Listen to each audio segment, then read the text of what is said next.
요르크 칭크의 기도를 어떻게 드릴까요?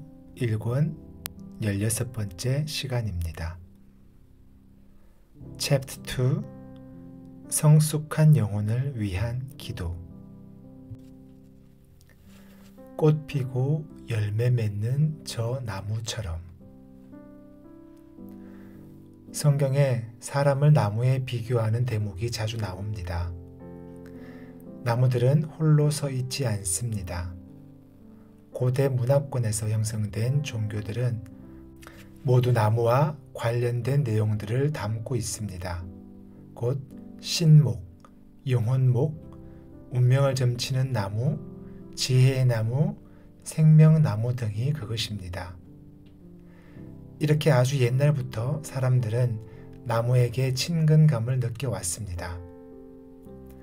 산보를 하다 보면 어떤 나무는 다른 나무들이 있는 데서 다소 떨어진 곳에 홀로 서 있습니다. 그곳에 서서 찬찬히 그 나무를 바라보십시오. 우리는 그 나무와 다릅니다.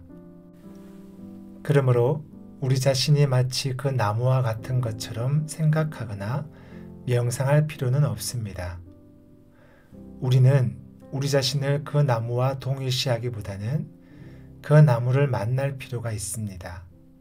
그리고 그 나무를 그림으로 그릴 수 있을 만큼 찬찬히 바라봄으로써 그것과 만날 수 있습니다. 어떤 나무의 모습도 다른 나무의 그것과 똑같은 것이 없습니다. 마치 사람들이 제각각이듯 나무들도 모두 제각기 독특한 모습을 지니고 있습니다. 각각의 나무는 다른 나무들과 자신의 종을 공유하는 형상을 지닌 동시에 다른 것들과 구별되는 자기만의 특징을 지니고 있습니다. 이 고유함에서 다른 종류의 나무들과 구별되는 자신만의 운명이 드러나지요. 비바람과 가뭄, 그리고 이웃 나무들과의 관계 및 사람들이 낸 흠집 등이 그 운명을 가름합니다. 또 이런 것들이 그 나무의 고유한 모습을 갖게 하고요. 나무는 이런 일들을 겪을 때 어떤 저항도 하지 않습니다. 다만 살아갈 뿐입니다. 그저 자라나며 자신의 존재를 보여줍니다. 나무는 바라는 게 아무것도 없으며 그저 자신이 속해 있는 자연 법칙에 따를 뿐입니다. 우리는 이런 나무와 대면할 때 저도 모르게 그 나무처럼 되어보려는 자신을 발견합니다.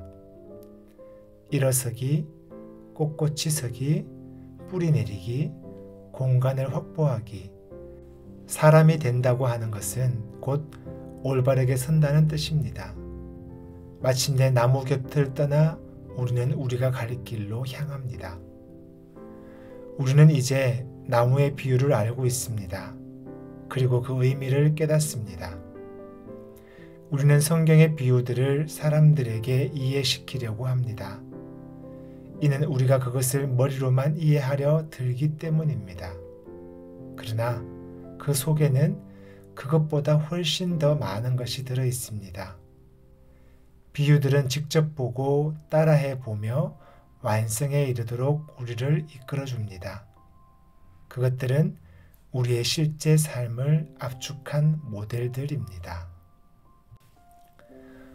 소나무 한 그루, 몸통 줄기, 왕관 모양으로 모여있는 잎새들, 바짝 마른 가지들, 흙 사이로 드러난 뿌리들, 스스로 지탱하며 땅에서 자라나 서 있는 소나무 한 그루. 그는 자기 자리와 자기에게 필요한 양분을 갖고 있습니다. 그는 자기 뿌리로 드듬드듬 물을 찾아내고 그 물을 마십니다.